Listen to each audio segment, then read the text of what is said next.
2 دن پہلے بابا باہر سے آتے ہوئے میرے لیے لیز اور بسکٹ لیتے آئے۔ ابھی بھی میں دیکھ رہی تھی کہ 2 دن بعد بھی میری کھانے کی چیز ویسے کی ویسے ہی پڑی تھی، لیکن چند سال پہلے ایسا نہیں تھا۔ مجھے یاد ہے کہ میری بہنیں، میری سہیلیاں، چند سال پہلے بابا کچھ لاتے تو ہم بہنیں جھپٹ لیا کرتی تھی اور ایک دوسرے کے ہرس میں فوراً ختم کر لیا کرتی تھی۔ یہ لیز، پاپڑ، نمکو، ان کو ختم کرنا تو دائیں ہاتھ کا کھیل تھا۔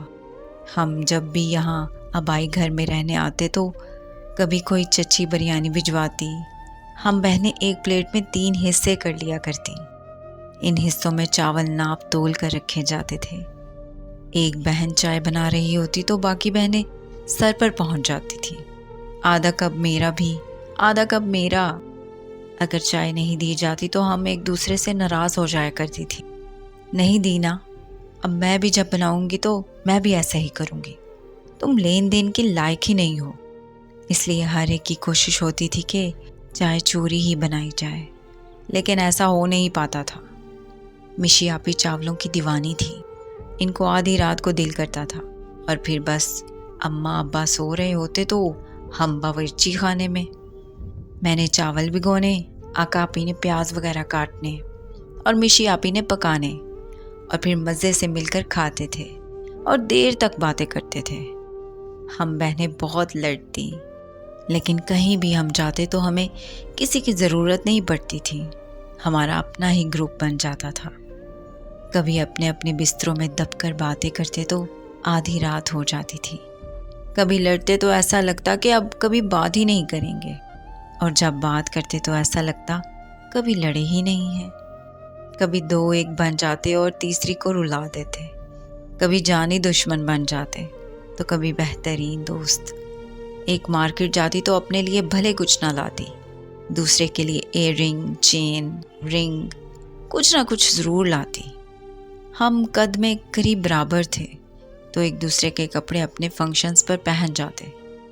فنکشن ایک کا ہو رہا ہوتا تو تیاری میں مصروف باقی 2 بھی ہو جاتی تھی۔ شادی بیاہ کے موقع پر میک اپ کے لیے بیوٹیشن نہیں، مشی آپی حرفن مولا تھی۔ خواہ میک اپ ہو یا مہندی یا پھر بالوں کا کوئی سٹائل، وہ پہلے ہمیں تیار کرتی اور بعد میں خود ہوتی، اور ہم ہمیشہ شکوہ کرتے کہ وہ خود کو ہم سے زیادہ اچھا تیار کرتی ہیں۔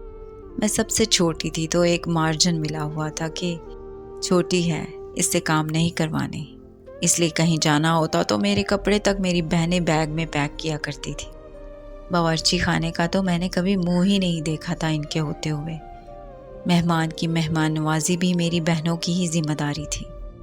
اور پھر یکے بعد دیگرے 2 بہنیں پیادے سدھار گئیں۔ اللہ انہیں خوش رکھے، آمین۔ اس جمعہ میں مشی آپی کی شادی کے بعد پہلی مرتبہ آبائی گھر آئی تو وہ سب دن آنکھوں کے سامنے آ گئے۔ ہم صفائی کرتے تھے مل کر، اتنے دنوں کی گھر جو ہوتی تھی۔ پھر اب آتے ہی میں سو گئی، بہنوں کی یاد جو آ رہی تھی۔ اگلے دن چچی نے پلاؤ بھجوایا تو وہ رکھ دیا، میں نے کھایا ہی نہیں گیا۔ پہلے ہرس میں کھا لیتے تھے۔ ابھی میں چائے بنا رہی تھی تو مجھے بہنیں بہت زیادہ یاد آئیں اور میرے آنسو جاری ہو گئے۔ آج میں اکیلی تھی اپنے آبائی گھر میں، رات کے اس پہر یہاں سب سو جاتے ہیں تو مجھے تم یاد آئیں۔ کیسے ہم مل کر چائے بناتے تھے اور پھر باورچی خانوں میں باتوں کے صندوق کھول دیتے تھے کہ رات گزر جایا کرتی تھی۔ آج مجھے کسی نے نہیں کہا کہ چھوٹی، آدھا کپ میرا بھی، اس لیے مجھ سے چائے بھی نہیں بنائی گئی۔ کبھی ساتھ ہوتے تو باتوں سے دل بھر جاتا، اور اب تو گروپ میں سلام دعا کا موقع بھی کبھی کبھار ہی ملتا ہے۔ وقت بھی کیسے پنکھ لگا کر اڑ جاتا ہے۔